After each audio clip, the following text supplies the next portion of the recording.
All right, hello everyone. My name is Safiyya Hosein and I am the organizer and moderator of the Canadian Comic Studies Publishing Roundtable. We have a lot to cover today, so I'll minimize talking where I can. This session is now called into order and I'd like to first read a land acknowledgement.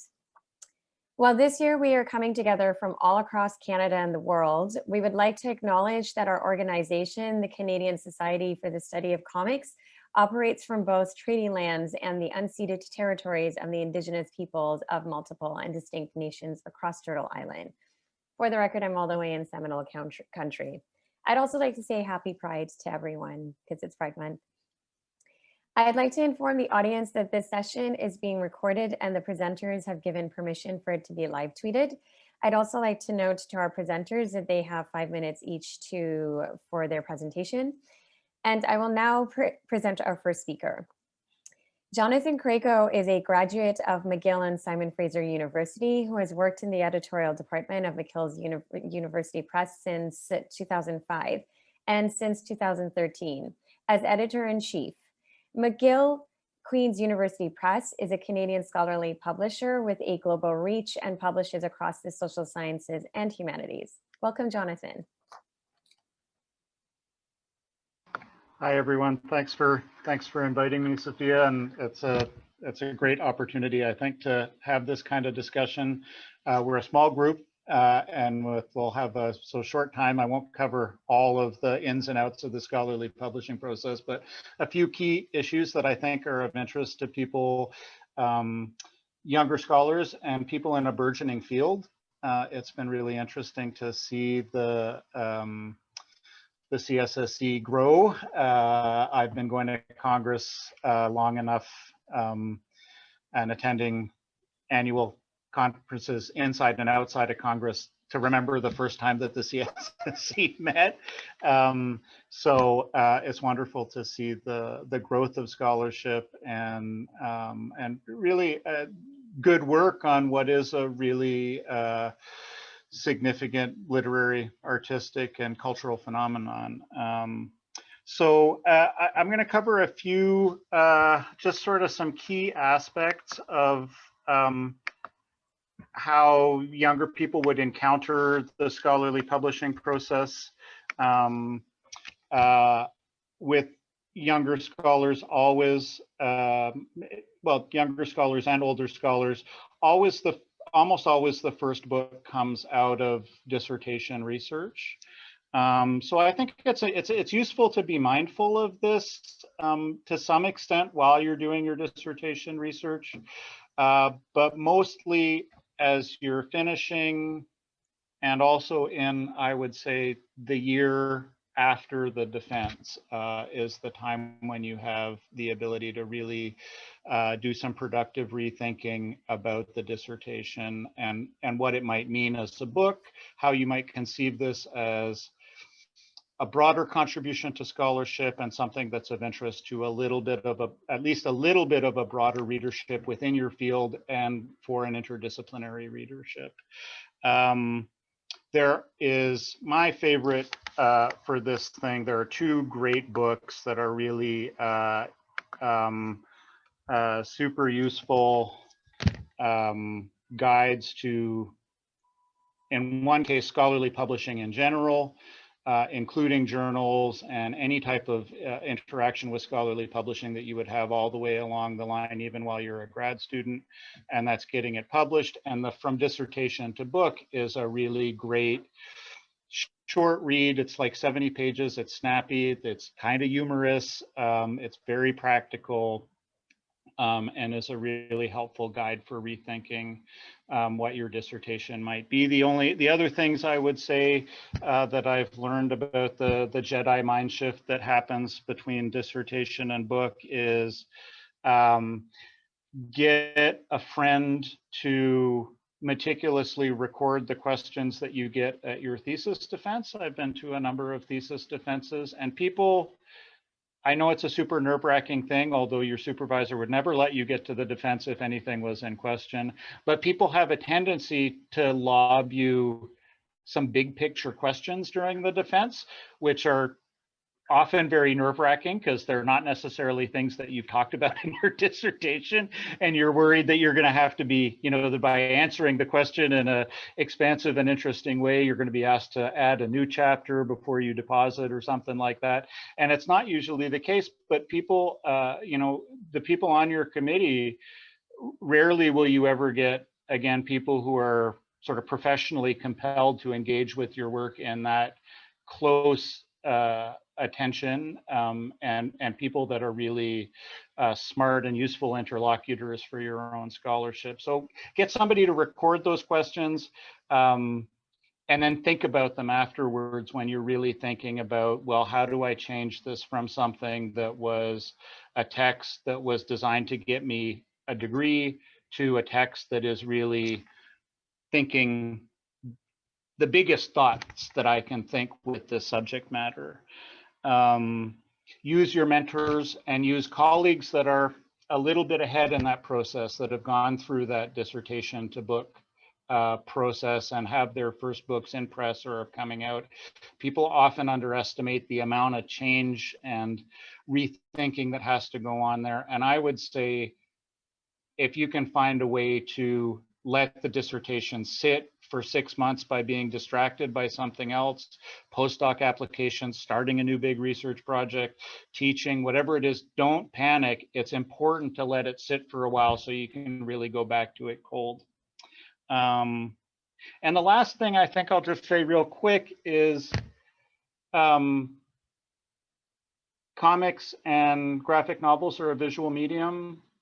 So this will inevitably mean the type of quotation that literary scholars would do means in your book the inclusion of usually of basically reproductions of this visual material. So familiarize yourself with the parameters of scholarly fair use, and finding ways to get good quality reproductions of work that you want. Understand where you have to ask for permission and when you don't have to ask for permission. And that'll be an important part of the practical aspects of the publishing process later on. I'll stop there, and I'm happy to take questions later on. Sorry, I was on mute. I didn't realize that, but thank you very much. All right, I will now introduce our next speaker. Carli Hansen is the acquisitions editor for anthropology and sociology text at the University of Toronto Press. She is the editor of several book series, including the groundbreaking ethnographic series, which realizes ethnographic research in graphic novel form. Welcome, Carli. Hi, thank you for having me here. I've just dropped a link to the series in the chat. My pronouns are she and her, and I am a young white woman with glasses and red hair, wearing a blue top and black cardigan. Yeah, so I am the editor for the ethnographic series at the University of Toronto Press. This series was launched in 2017 as a place for academics and especially for anthropologists to publish ethnographic research in graphic novel form. So this series is not so much about studying comics as it is about using the form of comics as a collaborative research method and as a way to make that research more accessible and more engaging to students and general readers. Due to the nature of ethnographic fieldwork, there's already a rich history of photoethnography and ethnographic film and anthropology. So really it's only natural to use comics as another visual medium to represent that kind of work. Comics allow you to introduce readers to unfamiliar peoples and settings, to convey the more visceral and emotional aspects of fieldwork, and to deal with some really difficult topics and complex ideas. In a graphic novel, you can also use composite characters or characters that are based on more than one person, which you might do for ethical reasons to protect the identities of the people that you're working with in the field, or simply to serve the story that you're trying to tell. So it's been a really productive medium for us. There are 4 books in the series so far, with a 5th book publishing this fall, and each one has represented a very different approach to the process of creating a graphic novel. In some cases, the writer and the artist have been the same person, but this takes a rare combination of skills because you have to be both an anthropologist and a sequential artist. So it does happen, but it takes the right person. More often, I would say that the anthropologist has to find an artist to work with and find a way to pay that artist. For some books, the writers have approached students at a local arts or design college, and for others, the writers have found professional freelance artists to work with. One of the things that's been really important for a lot of books in the ethnographic series is working with local communities. So even if the people in this story may not be able to read an academic monograph, they can often read and respond to a comic, which means that the comic format is making the work accessible not only to the reading public in North America, but also to the people that the work is about, which is obviously really important for a number of reasons. So sometimes what this means is taking your artist to your field site so that they can become familiar with the visual landscape and consult with the local comics community. And sometimes it means actually hiring a local artist as your illustrator, which brings a certain authenticity to the work and is also a good way to promote artists from those different communities. If the artist is a student or has another source of income, they're sometimes willing to do the work for a share of the royalties for the book. But a lot of times the writer has to find funding through research and publication grants. In the case of the ethnographic books so far, funding has come from various departments and centers at the writer's home institutions, as well as from some outside sources. So for example, one writer in Canada received an insight development grant from SSHRC, and another in the US had some funding from the Henry Luce Foundation. So the key is thinking about these things well enough in advance that you can build it into your grant applications when you're doing various kinds of projects and research, and think about what the product of that research is going to be. And if it is a graphic novel, building that in early. In addition to kind of taking full advantage of the graphic medium, these books have also included a set of appendices such as discussion questions and further readings to help people who are reading the book, maybe in a classroom or in a book club, really think about the book more critically. And I think the last thing that I'll say is that aside from the ethnographic series, UTP is also starting to publish graphic novels and comics in other disciplines. For example, we just published a book called Lazarillo de Tormes, which is the first graphic adaptation of an anonymous 16th century work. So I think it's very fertile ground for experimentation across different disciplines. And I'm really excited to see how people continue to kind of engage with it as it grows in the future. Thank you, guys. I look forward to questions. Thank you, Carli. That was actually really informative for you and Jonathan.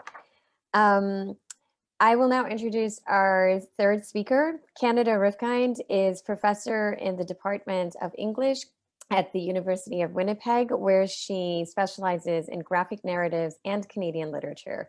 In addition to numerous journal articles and book chapters, she has co-authored the open access Jeunesse resource, Indigenous Comics and Graphic Novels and Annotated Bibliography. She also serves on the Awards to Scholarly Publishing Program Committee. Welcome, Candida. Thank you, Safiyya. Can you see my screen? Okay. Yes.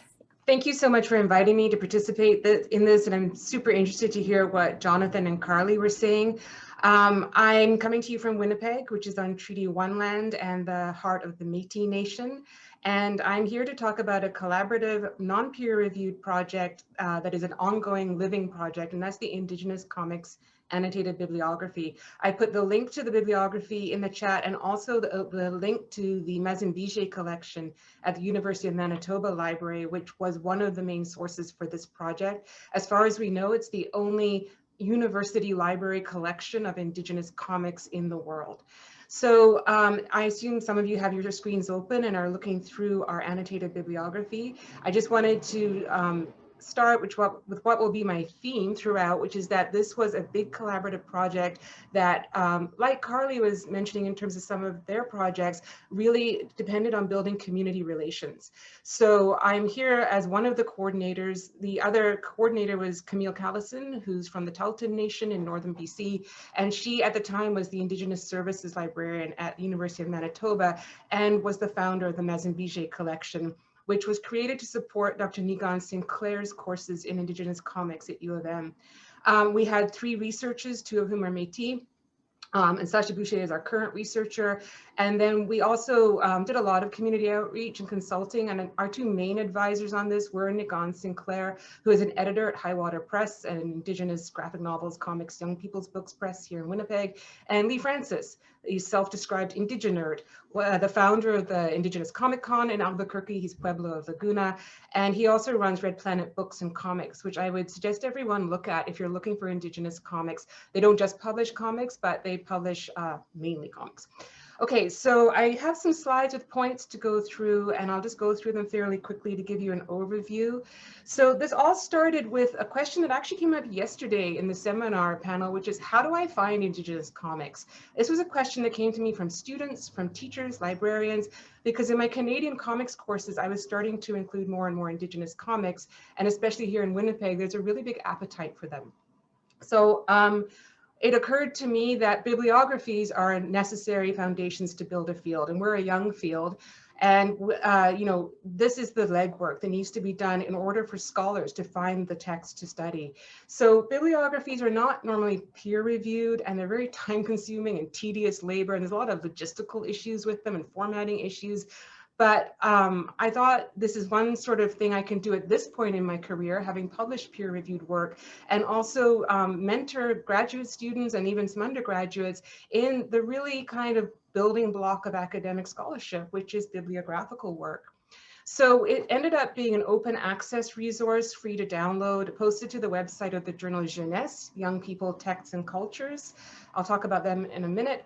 And it took a long time, and it is an ongoing project. So the beginning of the work took 2 years, 2017 to 19, using the Mazambije collection at U of M, and also other kinds of research, and really building community relations through outreach and through the Indigenous Comic Con and other people who really helped us. So in its initial manifestation, as it is now on the website, there are over 200 entries on Indigenous created or co-created comics, primarily from North America and primarily post-1990. And each of them gets about a 250-word prose summary, as well as the bibliographical information. There are some from New Zealand and Australia and the Pacific, and we want to expand the international nature of it.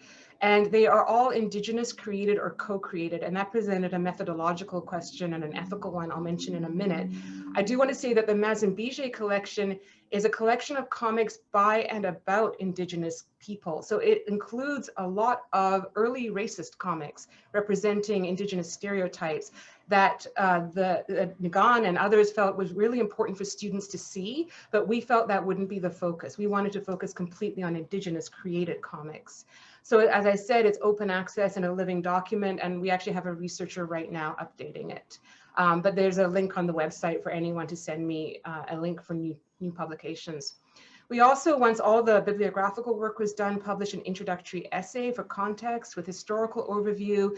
And this was interdisciplinary in the sense that my collaborator was and is a librarian. So we had to think a lot about librarianship issues, acquisition, cataloging, and displaying comics, because traditional library shelves are not created to help display comics safely and effectively for their endurance.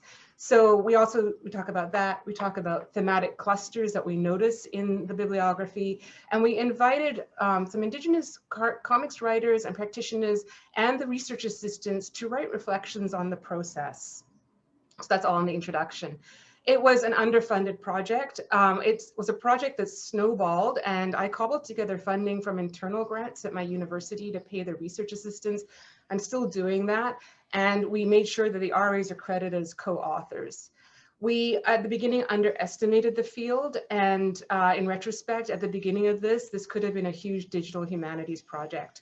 Right now, the bibliography is not searchable. It's not a database, it's a document. And it would take a lot of extra funding and labor to make it that. So, sometimes you just don't know how much is out there until you start doing the work. My final set of points I want to make are around the process and methodological decisions that would be familiar to anyone working in comics librarianship and bibliography studies. Do we list volumes in a series separately and write a paragraph for each one, or do we do the whole series? And in what order do we list the team? Does the writer come first or the artist? And in many cases, there are sponsoring organizations like the Aboriginal Health Network or band councils who actually are the publisher and the kind of story arc creators. So that we had a lot of conversations about that. And I think it's really important that it was a collaborative project and that we centered Indigenous scholars and researchers and students. We also talked about our audience, and in conversation with Camille Callison, we decided our primary audience is Indigenous readers, students, teachers, teacher librarians, and researchers. So we centered Indigenous practices and protocols in the project in all kinds of ways that I could talk about more. But a main one was building relationships in the Indigenous comics community and listening, and especially in the question of how to define an Indigenous comic, because self-definition in terms of Indigenous identity is certainly one criteria, but there are some artists that we assumed would identify as Indigenous who don't. And so we had to have conversations with them about how they would like to be included and if they wanted to be included in the bibliography. I want to say, if you're working on something like this, find a journal that's receptive to open access resources. This journal had published a bibliography of Indigenous picture books. I am wrapping up, Safiyya, if you're asking me to wrap up. Yeah. Okay. And if you work with a journal, they do some of the things like copy editing and layout and assist with the updates. And I'll just finish by saying that we got the metrics in January. So after about almost 2 years, we'd had 1,800 unique views and 700 downloads. I'm a huge advocate of open access publishing, and these numbers speak to that. And we're currently doing updates and revisions with our third research assistant. So that's just sort of an overview of the project, and I'm happy to answer questions or talk more about why open access bibliographies are important. Thank you very much, Candida. That's actually fascinating. I will now introduce our final speaker. J. Andrew Deman's research is published in Supersex, the Journal of Graphic Novels and Comics, FemSpec, Critical Survey of Graphic Novels, The Middle Spaces, Sequart, The Conversation, Canadian Graphic, and in his recent book, The Margins of Comics. He is a past president of the CSSC. Welcome, Andrew.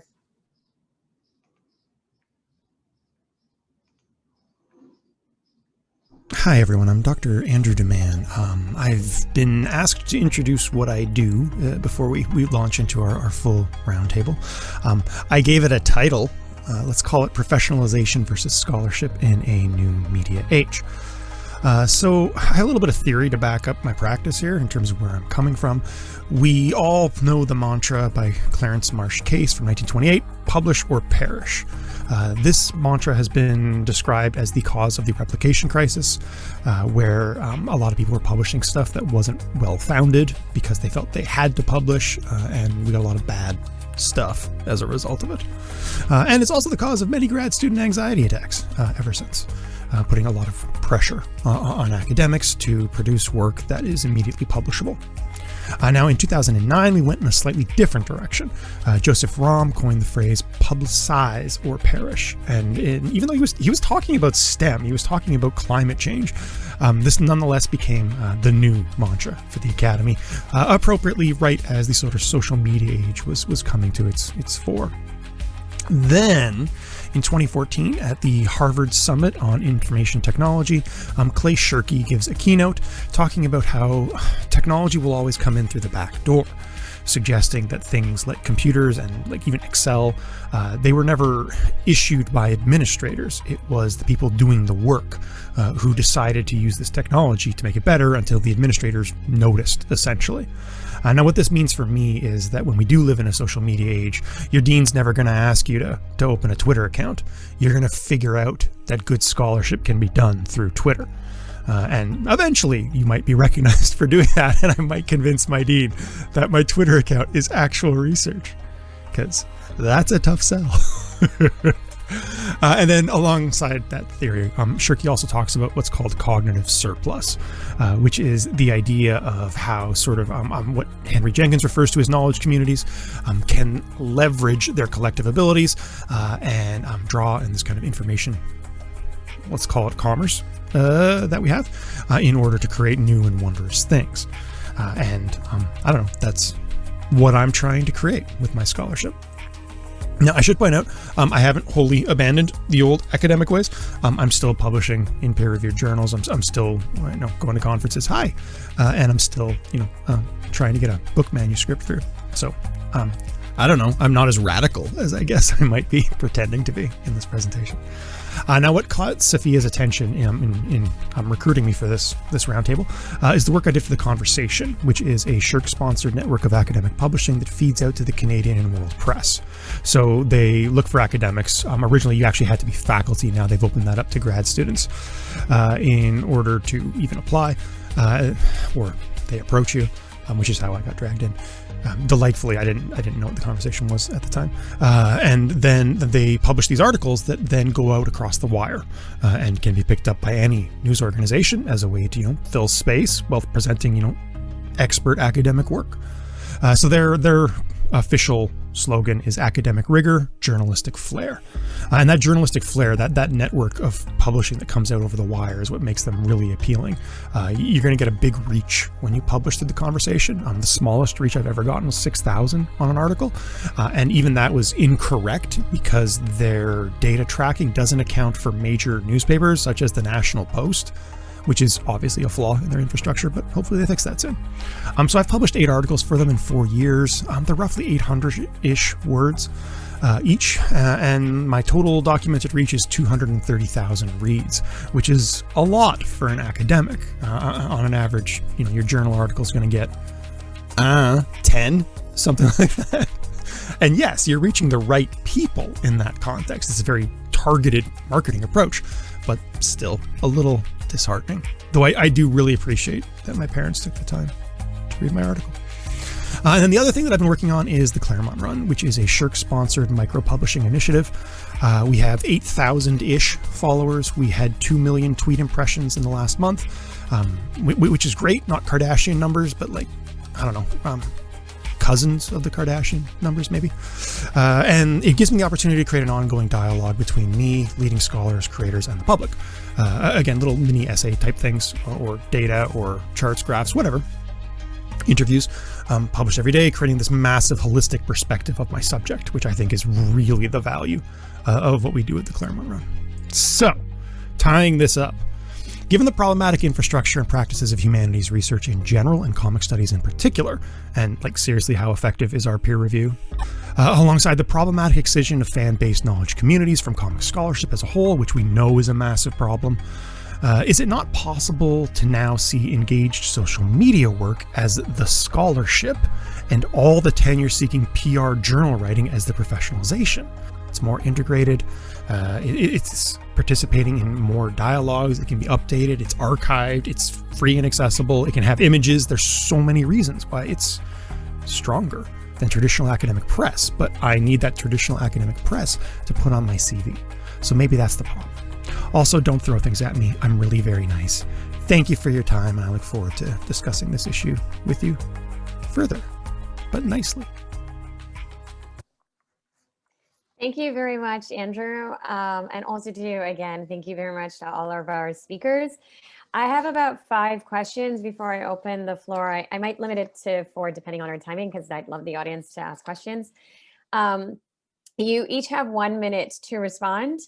What should a comic scholar consider when selecting a publisher in each of the categories that you've been asked to discuss?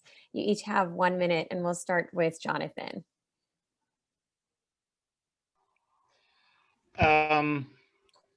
Well, I always tell people to look at their bibliographies, pay attention to who's published books that are really important to you, that you think make an intellectual contribution or reach a readership that you would aspire to reach with your own work. Pay attention to places that have a very one way that publishers can indicate their interest in pursuing publishing in a particular area is by starting a series. And so you can look for series in comic studies. It's really interesting to see with graphic novels that both the medium of communication and the object of study are both proliferating in interesting kind of intersecting ways, but there are certainly presses with series that are that could have a mandate that would intersect with what you see in your own scholarship.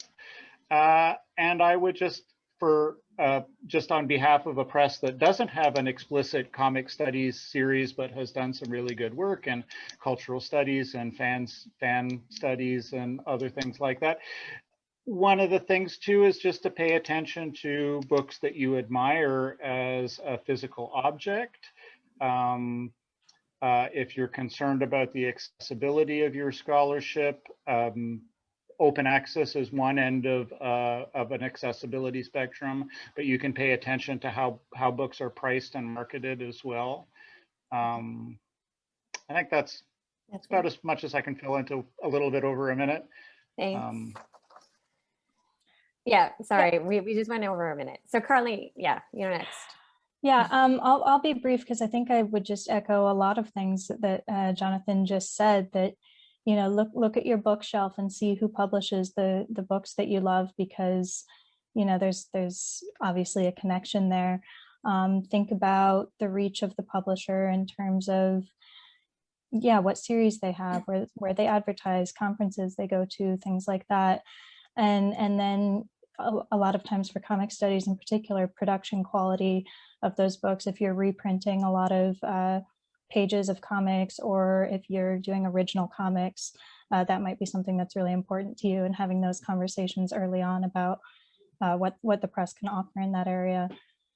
Yeah, no, I think that pretty much covers it from my perspective as well. Thank you. That's we definitely raised the time there, so thanks very much. The one also to Candida.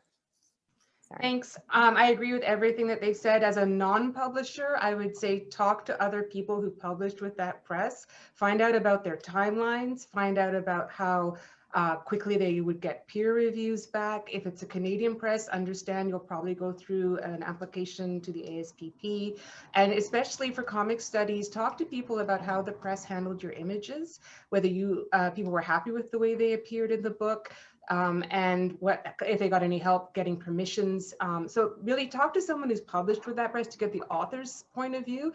No offense to either of these publishers, but word of mouth actually matters. And especially in comic studies, the quality of the images is so important. And I know no one who is present has published with presses that do this, but some actually scale back images or only allow you, say, 2 images per chapter. And you don't know that when you sign the contract necessarily. So it's important to talk to someone who's published recently and just get the kind of inside track on how that experience went. Perfect. Thank you. Andrew? No, I would just rehash what has already been said. I do believe that a lot of it is word of mouth and networking and knowing where to go and who to talk to, and especially to rely on your mentors, of course, and to make sure you're building strong mentoring relationships during your time as a grad student. And other than that, I just want to say apologies. I could not see that my thing was not actually playing the video. There was a video and it was beautiful, but apparently you got the audio, so that's good. Yeah, that's okay. It was great, your audio anyways.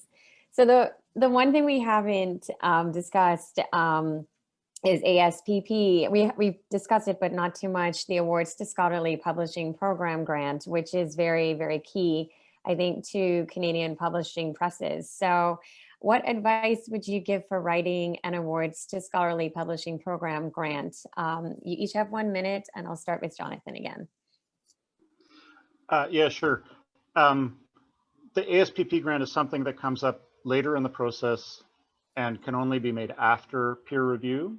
And if you're working with a Canadian press, the Canadian press will largely direct you. I will say one of the people are, including publishers, are often worried about the ASPP. It's a significant grant for the production costs of a book, and so we want to get it as much as possible. But it is a registration form that is the easiest and most painless $8,000 grant application you will ever make. You just have to write a good 250-word description of your book and explain how your book, if it is a thesis-derived research project, is not the same as the thesis that you defended. Fill out your address and email. It's so easy. And you'll be your hand will be held along the way.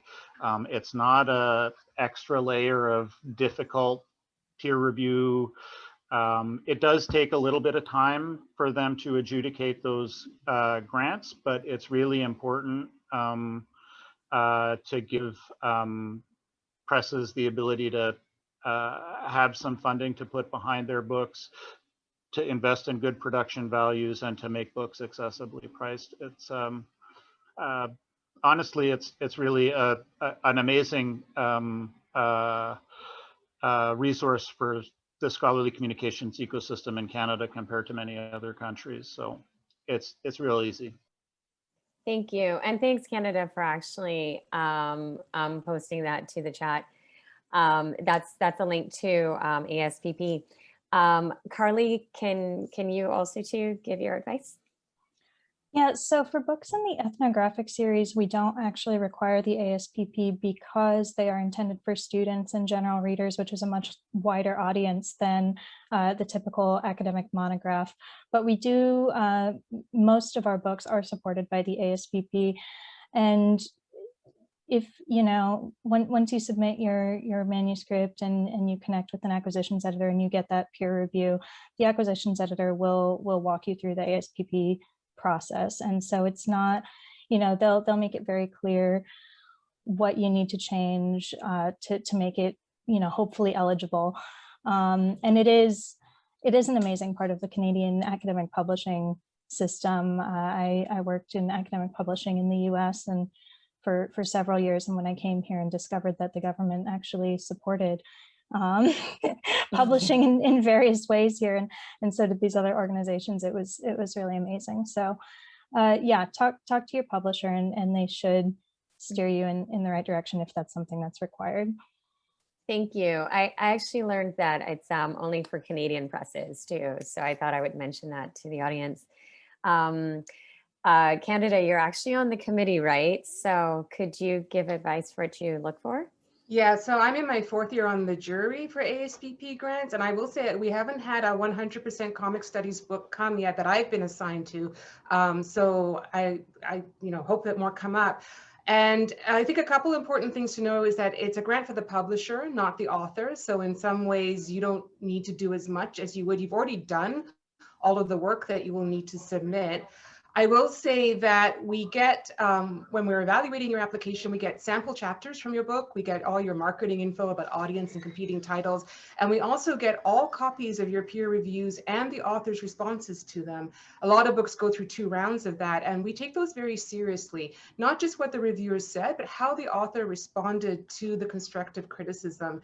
And I don't think we do enough mentoring of first-time authors for that process. Your acquisitions editor will help you draft your response, I hope. I'm sure Jonathan and Carli do, but I think as more senior scholars, we really need to take that mentoring seriously, because how you respond to your peer reviews really matters, and you don't need to accept everything they suggest. And there are ways that you can use a specific rhetoric for that form of writing to deal with them.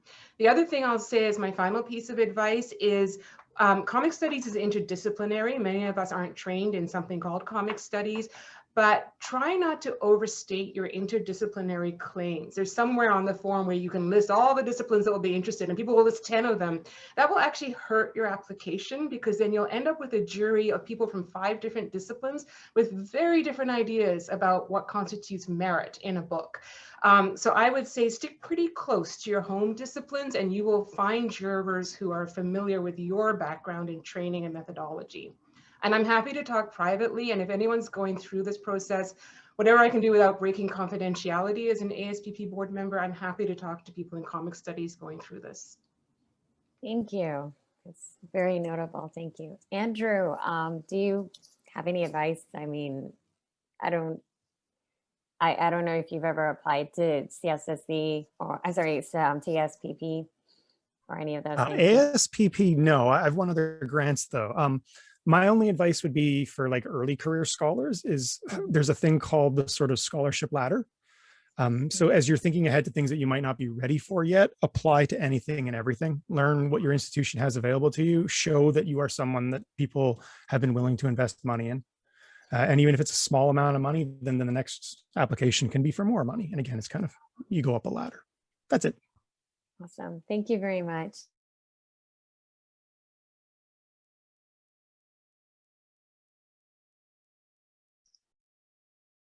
Safiyya, you're muted. Sorry. Apart from Jeunesse, are there any other Canadian journals that Canadian comic scholars might find of interest? You each have 1 minute again. And Jonathan, we'll start with you.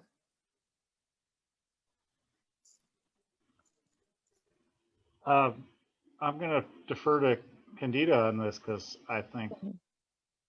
Okay. Okay. Well, I was thinking that publishers Or might. Carli and Andrew, but. Okay. Carli?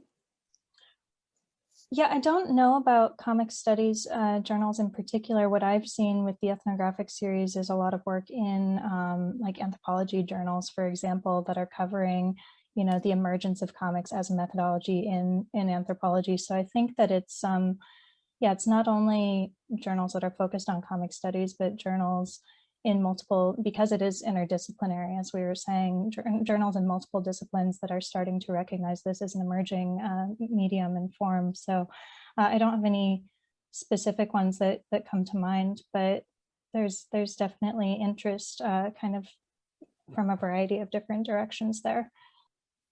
Okay, thank you. Candida, can... Yeah, I completely agree. There is no dedicated journal of Canadian comic studies or a Canadian journal of comic studies. So people are looking probably at British, North American or European journals, but there are people here in the audience who have edited special issues of journals within other disciplines on comics. So I hope they'll drop those journal titles into the chat. Off the top of my head, Canadian Literature, the journal, Studies in Canadian Literature, Topia, which is a Canadian cultural studies journal, the Labor History Journal, Labor Le Travail, is really interested in history comics, and all of the kind of disciplinary journals in communications and film studies have now and then published articles in comics. So I think you need to decide who your audience is and then decide who you really want to read your work. So thanks, Anna's adding some titles here. I hope other people will too. Yeah, I was thinking of some of the titles that Anna dropped. So thank you very much, Anna. Andrew, do you have any recommendations? I was actually going to say what Anna posted. The Canadian Review of Comparative Literature has a pretty good history. And then other than that, I would just say what Candida has already said. I think a lot of the targeted journals that you're going to be working with are in the States, particularly. Mm-hmm. I have talked to some scholars who found publishing in the European comics tradition much more challenging. Right. Because of sort of cultural differences. But yeah, I think you're probably more likely to be looking at the States as like a general average thing. I don't mean to discourage anyone. That just seems to be the general direction that Canadian comic scholars go. I just very briefly, I would like to know if Candida and Andrew think that there should be a Canadian journal of comic studies like Andrew looks like he thinks so. I don't know if Candida thinks so. 100%. Yeah, we need that. That's a really important piece of developing the Canadian comic studies field. Right. I'm often a victim of my own ideas. So as soon as I say something should exist, I find myself involved in making that happen. So I'm wary, but I think there should be, but I think it would have to define what it does. Is it for comic scholars in Canada, or is it Canadian comics scholarship on Canadian comics? And I think it's a rich field actually outside of Canada. So what could we offer that would be different, other than just saying we need one in Canada? Why do we need one in Canada? What gap would we fill? It's a lot of work, and it's a lot of grant writing and a lot of money, and do we have a big enough field to get between 5 and 8 scholarly articles 2 to 4 times a year, plus book reviews? So I think we need to ask ourselves as a field, where should we be putting our energy? Right. Okay, so my fourth question is, can you articulate any benefits for Canadian comic scholars to publish in Canadian publications over American ones? So you each have 1 minute, and I'll go to Jonathan. Again, I'll start with you. Well, I think if you're trying to reach a readership in Canada, at least in whole or in part, you know, a lot of American publishers, while they have distribution in Canada, think of us as, you know, sort of a small afterthought for the marketing of books.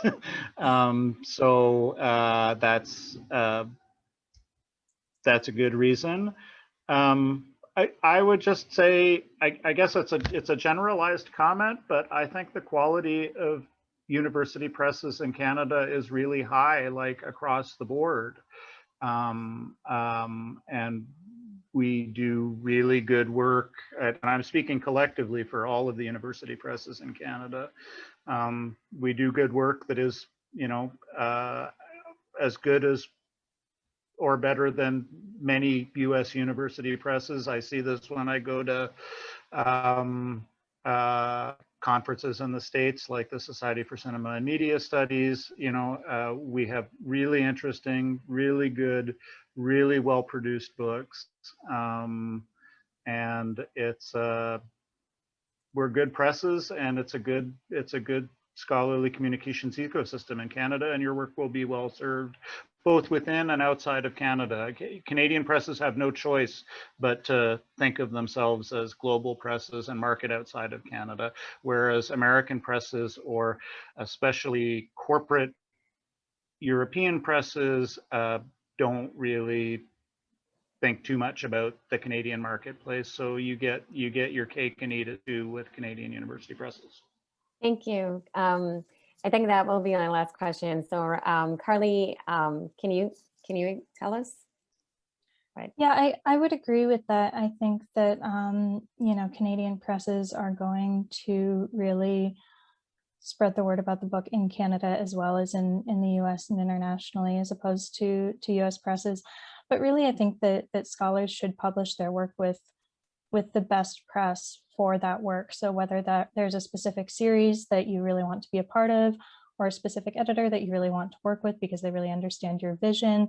And maybe an editor in Canada will understand your vision for the book better than an editor in the US, just because there is some common ground. It just depends. But yeah, I think that, you know, and I don't know if you are an academic in Canada and publishing with a Canadian press, you know, how much weight that carries potentially for, you know, for academic reasons as well. But yeah, I think it would really be about finding someone who understands your work and your vision for the project wherever they may be. And in many cases that may be in Canada, if that is where you are located. Thank you.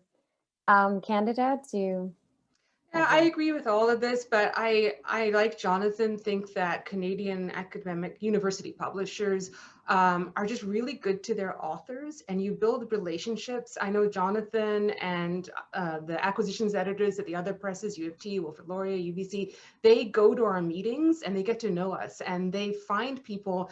And I've heard colleagues say the best peer review they've got on their manuscripts has been from acquisitions editors. So I think they play a really important role. It's almost like, you know, thinking about where to do your PhD and what supervisor to pick. Think about someone you can work with really intensely and who will care about your project. I do think books are better produced, and having just worked with a non-university European press, I will say they're moving to outsourcing all the production stages like copy editing and shipping and even marketing, so that I didn't have one person to contact anymore. I had someone in a completely different country working for a subcontractor, and there were a lot of problems with that, logistical problems. So I think it's the kind of small world thing actually really helps authors, especially first-time authors. And I'm going to do a plug here because I'm a co-editor of a new series at Wilfrid Laurier Press on transnational comic studies. So we're looking for both Canadian and international comic scholars to help us launch this press. The final thing I'll say is Canadian presses, if you can get the ASPP, can help bring down the cost of the book. And some of these sort of prestige presses are charging over $150 or euros for a book, which means only libraries can get them, and sometimes not even libraries. So think about how much your press charges people for books and if they would be willing to do a paperback run or an ebook. If you can actually post any links to the book series, that would be great. But thank you. Andrew, what about you? Do you have any advice or? Just to reiterate what Candida said again, I think you need to recognize that when you are publishing a book, you are entering into a relationship with the publisher and all the people that you're working with, and that could be a career-defining relationship. And the other piece of context for that would be understanding that if you are a comic scholar, you're basically not able to sell yourself as a comic scholar. There's no comic scholar positions. Like they're so rare, it's kind of not really a thing. It's more of a margin of error thing. So you need to think about how you're selling yourself. Are you a children's literature expert? Are you a Canadian literature expert, an American literature expert, cultural studies, communication studies, all those kind of things? And I think that should absolutely impact your decision of publisher. And obviously, under the right circumstances, Canadian press could be ideal for you. Perfect. Thank you. I'm torn between, my last question was about asking, you know, if conference proceedings are worth publishing and if there should be one for CSSC, but I don't know if we could just talk about that super quickly and then open up the floor, because I definitely want the audience to participate. So Jonathan, would it be better to be if it was backed with a press like yours or Carli's or someone else's? Yeah, I'd say conference proceedings per se, just as conference proceedings, are something that, for various reasons, much like the annotated bibliography form, which used to be a genre of scholarly publishing and now is mostly an online resource, is not really something that people do anymore. And in fact, the ASPP has a line about, and most publishers have a line about, we don't publish unrevised conference proceedings. The question is, especially if you have some momentum that builds up over particular questions, often I've seen this in other smaller Canadian associations like the Film Studies Association of Canada, they have had that same panel once or twice a year, every year for 3 years, and they really build up a certain amount of momentum and body of work there on a particular question that makes it ripe to get together an edited collection as a book. The other thing I would say is it's a lot easier to turn 7 or 8 good related papers from an annual conference or 2 or 3 annual conferences into the special issue of a journal than it is to turn them into an edited collection. An edited collection really, it has to have a degree of cohesiveness that is not necessarily required from a special edition of a journal where you just basically have articles that make it on their own strengths of scholarship and that are related in a particular kind of way. The edited collection genre is something that really requires a lot more in terms of representing itself as a genuinely collaborative research project, and it can be very difficult to get that out of calls for papers or just cherry picking stuff at a particular conference. The kind of workshop genre is more the way to really start that off on the right foot. Okay. But always be aware of that. I mean, if there's good stuff that happens at these conferences, this is the first draft of what should be a publication in some way, shape, or form. Thanks. Carli, what do you think? Yeah, I think there are a lot of productive conversations that are started at conferences and a lot of relationships that are built at conferences that do eventually become book projects. But in terms of conference proceedings, I think especially now that we're seeing more virtual conferences and hybrid conferences and these recordings are publicly available, I don't know what the audience would be for a published version of the conference proceedings like it has been in the past, similar to what Jonathan was saying. Candida? I don't think we could rule out online publishing. And if conference proceedings are of interest to people, then I would definitely look at online, whether this organization sets up its own kind of portal, password protected for members or not. That would be the way to go, I would think. I've always been told Canadian presses can't publish conference proceedings straight up, that they have to be in edited volumes, or you could try and pitch a special issue of a journal. I think Jonathan's point about edited volumes is really good. I think they're becoming the backbone of our discipline. And certainly that's where a lot of interesting work is happening. They take time, and I think people should understand that you'll go through multiple drafts. First, your editors will edit your work, and then it will go out for peer review. But I actually would like us to have deeper conversations about online publishing and working either with university presses or with something like Sequentials or the Comics Grid, which I posted about. I think we need to move away from the idea of traditional, sorry, Jonathan and Carli, book publishing as the only way we can disseminate our work.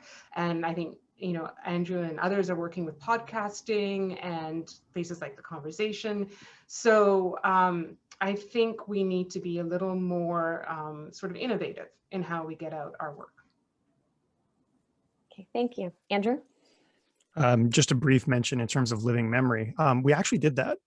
The conference that we're currently in was originally called the New Narrative. It was run exclusively out of U of T, and they did publish proceedings in the form of a kind of a mini journal called Transverse. But I believe it was self-published, if I'm not mistaken. This was a very long time ago. Oh, well, I like all of the answers to this, so it makes us think. We only have about 5 minutes, I'm sorry, but I'd like to open up the floor for any questions from the audience.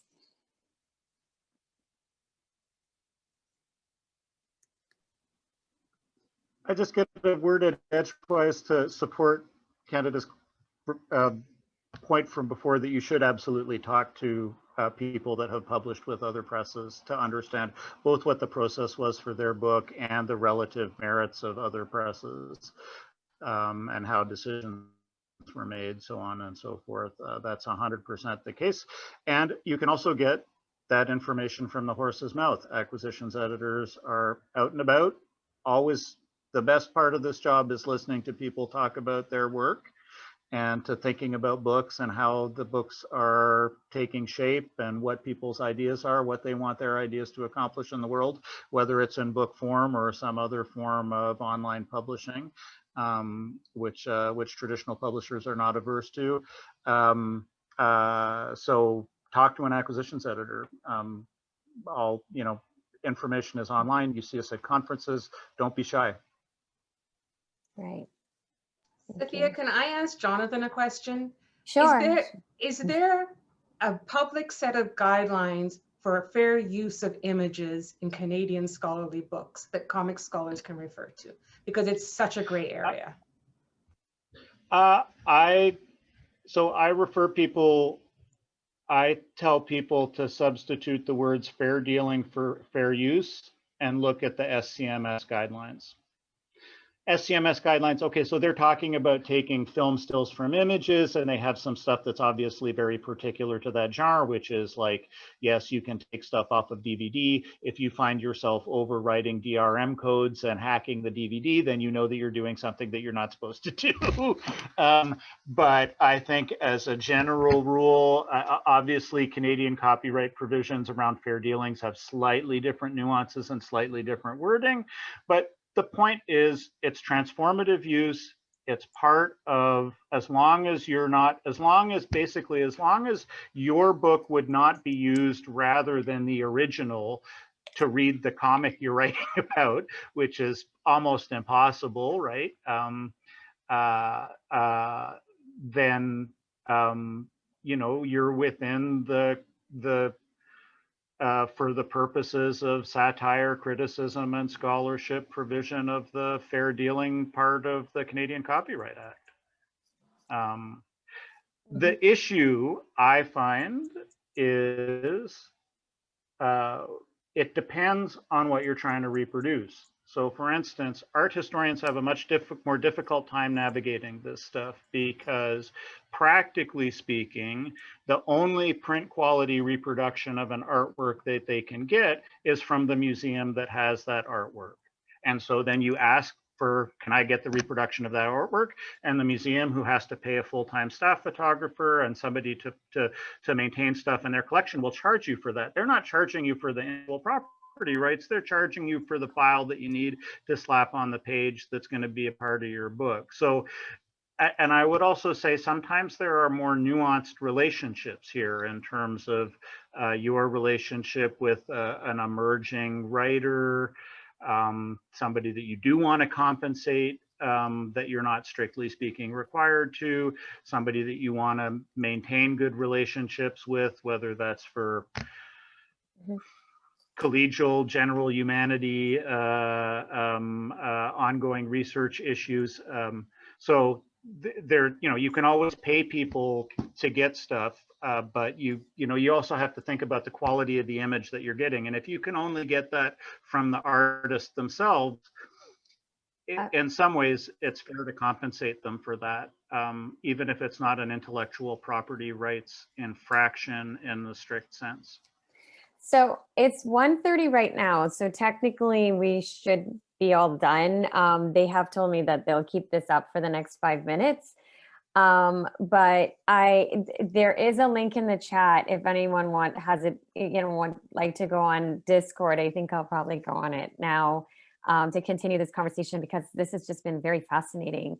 But I just wanted to thank all of you for coming together to do this. This really meant a lot. So thank you very much. All right, would everyone is anyone going to go on the Discord? Like, I'm going to go. So I don't know if other members of the audience are, but oh, Candida will go. Okay, perfect. And Andrew, perfect. Thank you so much to our comic scholars and to our publishers as well too for making this possible.